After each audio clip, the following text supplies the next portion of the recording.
ओम नमः शिवाय। ओम श्री परमात्मने नमः। आज शिव पुराण और हरिवंश पुराण में वर्णित एक सुंदर कथा का हम वर्णन कर रहे हैं। आज कृष्ण जन्माष्टमी का अवसर है। यह कथा भगवान कृष्ण और शिव से संबंधित है। सुनिए, आनंद लीजिए और ज्ञान प्राप्त कीजिए। दक्ष प्रजापति की 13 कन्याओं को दक्ष प्रजापति ने कश्यप ऋषि के साथ ब्याह दी। 13 कन्याएं कश्यप ऋषि के साथ शादी कर दी।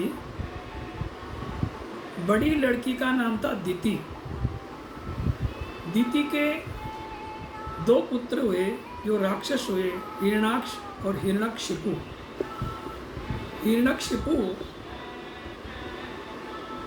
के प्रहलाद हुए। 4 पुत्र हुए, उनमें एक प्रहलाद था। प्रहलाद का पुत्र हुआ विरोचन। विरोचन का पुत्र राजा बलि जो महादानी था, और बलि का पुत्र हुआ बाणासुर। यह सुंदर कथा बाणासुर से संबंधित है, जो कि शिव के परम भक्त थे। बाणासुर ने शिव की तपस्या करके और शिव से वरदान प्राप्त किया कि आप परिवार से मेरे द्वारपाल रहें। शिव ने तथास्तु कह दिया, और शिव और शक्ति और गणेश बाणासुर के द्वारपाल बन के रहने लगे। बाणासुर के 1000 भुजाएं थी। वह इतना मंद मस्त हो गया कि भगवान शंकर से एक बार आके कहता है कि मेरी भुजाओं में खुजली चल रही है, युद्ध करने की इच्छा है, और मेरे से कोई देवता युद्ध करने को तैयार नहीं।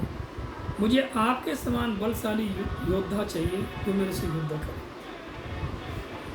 और युद्ध करने के लिए भगवान शंकर को प्रेरित करने लगा।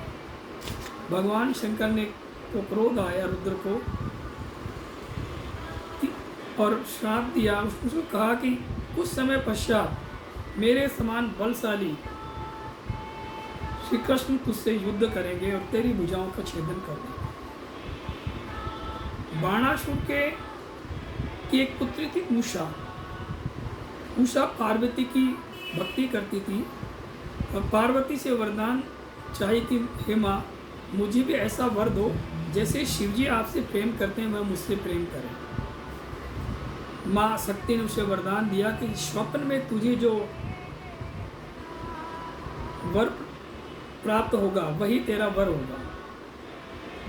उषा ने स्वप्न में देखा कि श्री कृष्ण का पौत्र अनिरुद्ध, प्रद्युम्न का पुत्र, वह स्वप्न में उसे पति रूप में वर्ण करता है।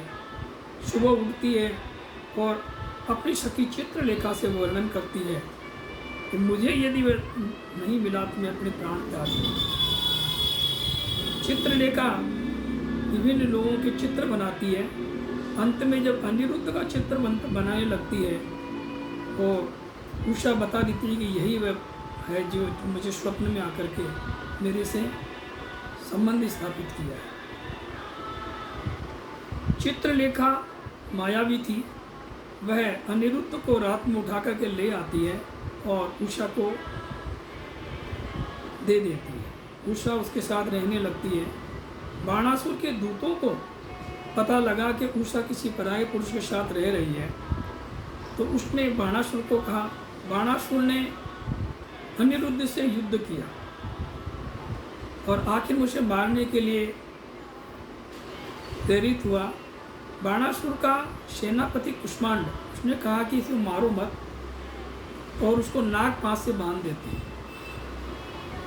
इधर श्री कृष्ण को जब ये पता लगा कि कई दिनों से अनिरुद्ध नहीं आ रहा है, तो मालूम किया, नारद जी से पूछा। नारद जी ने कहा कि उसको बाणासुर ने बंदी बना रखा। इधर प्रद्युम्न और कृष्ण युद्ध करने के लिए बाणासुर से के पास आते हैं। बाणासुर से युद्ध होता है इधर युद्ध होने पर भगवान शिव वचन में बंधे हुए थे, तो उससे युद्ध भगवान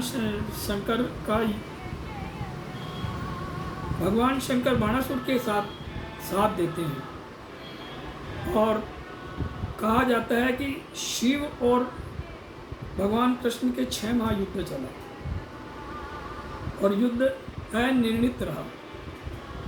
नारद जी ने हरिहरात्मक स्तोत्र से दोनों को प्रसन्न किया और बताया, हे भगवान, आप दोनों तो एक ही हैं, फिर आप दोनों के बीच में युद्ध कैसा? भगवान शिव श्री कृष्ण को प्रसन्न होकर के कहते हैं कि आप सुदर्शन चक्र उठाओ और बाणासुर के भुजाओं का छेदन करो। श्री कृष्ण सुदर्शन से बाणासुर की 1000 भुजाएं काट देते हैं। इसमें 1000 भुजाएं काटने से पहले एक बात मैं आपको और बता दूं कि इस भगवान कृष्ण ने बिल्विदेश्वर की स्थापना की। भगवान शिव को प्रसन्न करने के लिए बिल्व तोड़ करके और अपनी बाण से गंगा प्रवाहित की और उसकी पूजा भगवान शंकर का स्तमन किया, भगवान शिव से आशीर्वाद प्राप्त किया और उससे बाणासुर पर विजय प्राप्त किया। सुदर्शन चक्र से जब बाणासुर का सिर छेदन करने लगे तो माँ पार्वती बीच में आ गई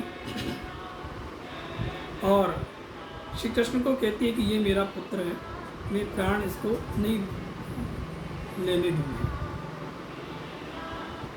भगवान शंकर भी श्री कृष्ण से कहते हैं कि इसके प्राण आप छोड़ दीजिए और उषा को अपनी बहू बना करके ले जाइए।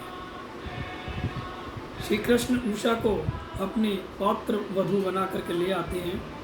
इधर बाणासुर जब हार गया तो बाणासुर ने फिर शिव के लिए तपस्या की और तांडव नृत्य करने लगा। तो तांडव नृत्य से प्रसन्न होकर के शिव फिर उसे आशीर्वाद देने के लिए कहते हैं कि वर मांगो। बाणासुर ने कहा कि मेरा और विष्णु के प्रति दुश्मनी खत्म हो जाए और मैं आपके गणों में प्रथम माना जाऊं। कहा जाता है कि बाणासुर भगवान शिव का एक गण अभी भी है। इधर जो भगवान कृष्ण वासुदेव और देवकी और यशोदा मैया, इनके लिए बताया गया है कि ये कश्यप मुनि दिति और अदिति है। क्योंकि दिति के जब राक्षस पैदा हुए तो दिति ने भी भगवान विष्णु की से प्रार्थना की कि मुझे भी पुत्र रूप में आप प्राप्त हो, तो उनको वरदान दिया था। तो वासुदेव और माता देवकी की पुत्र रूप में जन्म लेकर के, जो कि कश्यप और अदिति थे। दिति और अदिति दोनों बहिनें थीं। अदिति के देवता पैदा होते थे और दिति के राक्षस हुए। तो उससे भगवान को उसने प्रसन्न किया और फिर आशीर्वाद दिया था। इसीलिए माता यशोदा, जो कि दिति थी, उसके यहाँ पर भगवान कृष्ण पले पोषे और माँ का